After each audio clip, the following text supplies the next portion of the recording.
You're listening to The Sports Moment, March 19th, 2024. part of the Sports Moments and Memories with Craig Olson podcast. Be sure to like and subscribe so you never miss a sports moment.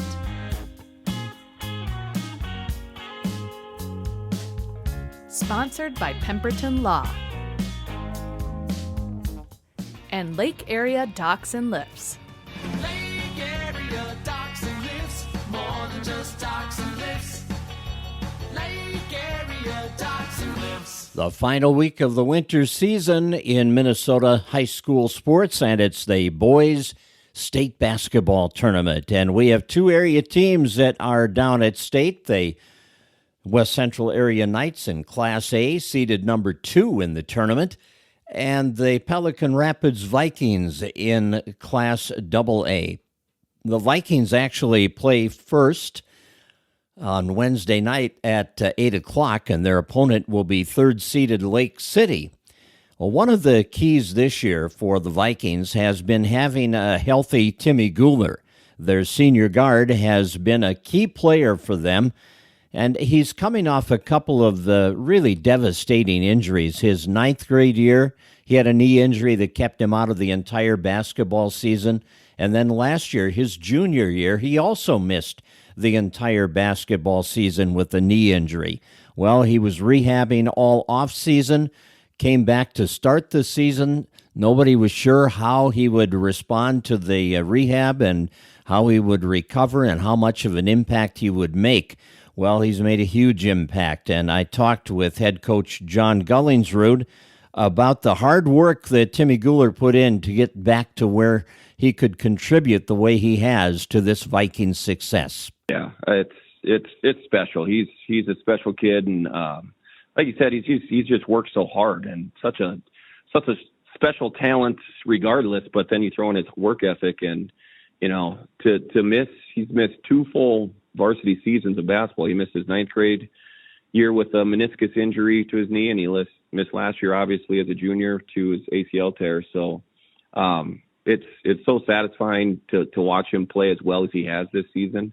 Because to be honest, like at the start of the season, we weren't sure like where he was at. I mean, when we started the basketball season, he was 1 year from when he had his surgery on his ACL. So I mean, he was still kind of getting back into game shape, and it's been a long process. But as the years kind of gone on, he's just gotten more and more comfortable. He's gotten better and better. And man, the section playoffs, he played so well. He led us on both ends. He was our spark plug defensively. He communicates, and you talk about kids being on a mission, and he was definitely on a mission here these last 2 weeks. Well, he's one of those players that makes everybody around him better on the floor. And how much has that helped your underclassmen to work with a guy like that? Yeah, he sets the tone. Like you gotta kind of play as hard as he's going to play. Otherwise, in practice or something, if you're kind of taking something easy, you might end up on the floor because he's going hard. So you've got to be ready to go, and he kind of sets that tone. And it's both ends of the floor. Like defensively, his ball pressure out top, everybody else kind of feeds off that, and then they start playing a little bit harder. And then, offensively, he takes what you give him. He doesn't force shots most of the time. I know, like Friday night, he was our leading scorer, but he also added in 8 assists, and he had rebounds, steals. So, yeah, he sets the tone, and I think, we got a lot of guys that play hard, but I think that's a big reason why some of them do. Now, the last time the Vikings were at state was 2009, and I had a chance to visit with Timmy Guler, who would have been about 3 years old when that happened. He doesn't remember much about that team, but he does realize that his team in 2024 has a chance to be a pretty big part of the legacy that Pelican Rapids basketball has become. It's exciting, especially with the Rex Haugen dedication thing, getting to see all those big names come back and have them tell stories, and being able to get a number up there and remembered with all the greats is really, really exciting. Timmy, during the recovery process from your injury, what drove you through that process to get back and healthy and able to be a part of this team? I would say just all the goals that not just myself, but my teammates had. And we knew we wanted to get to state in something, whether it was football, basketball, or baseball. And it was just working for that goal was what kept me going. And what do you think it is that makes this year's team so special? I would say our chemistry and the way we like to defend. And if we can sit down and lock down a team, it really helps us on the offensive end. At the start of the year, I'm sure you guys talked about getting to state. Well, now you have attained that goal. You are at state. How has the goal changed now? Now the goal is to win. I mean, that's every night. We don't want to go down there and just lose all of our games. We want to go down there and try to win it all, Timmy Guler, he'll be a key part of everything that happens at the state tournament the next few days for the Pelican Rapids boys basketball team. Now, the West Central Area Knights will play on Thursday at 3 o'clock. They are the number 2 seed, and they will play Heritage Christian Academy in the quarterfinal round at Target Center, and that is a 3 o'clock start on a Thursday afternoon, and the tournament continues through Saturday. Pemberton Law Firm is one of the sponsors of our podcast. They carry a legacy of trustworthy and reputable legal representation dating back to 1883.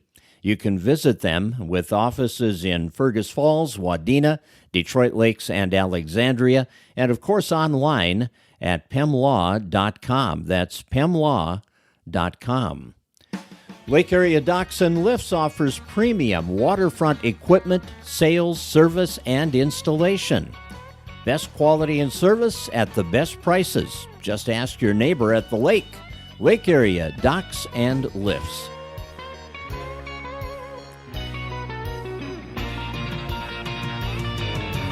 Lake Area Docks and Lifts, more than just docks and lifts. Lake Area Docks and Lifts. The Minnesota Gopher men's basketball team was in the NIT the last time in 2014, so it's been a decade. They had good success, though, in 2014. They won the title. They beat SMU 65-63 at Madison Square Garden in New York to win the NIT that year. Now, the 2024 bid marks the 14th NIT appearance in program history, and the Gophers have amassed a 27-12 record in NIT games. Overall, against Butler, their first-round opponent, tonight at 8 o'clock in Indianapolis, Minnesota is 3-1 all time. They won their first 3 meetings with the Bulldogs and then lost their last meeting during the regular season in 2019. The Gopher women will not know their opponent until late Thursday night. That is when Cal Poly and Pacific will play, and the winner of that one will play the Gophers as Minnesota gets a first-round bye in the WNIT. The time and location of that game yet to be determined. We do know it will be played on Saturday.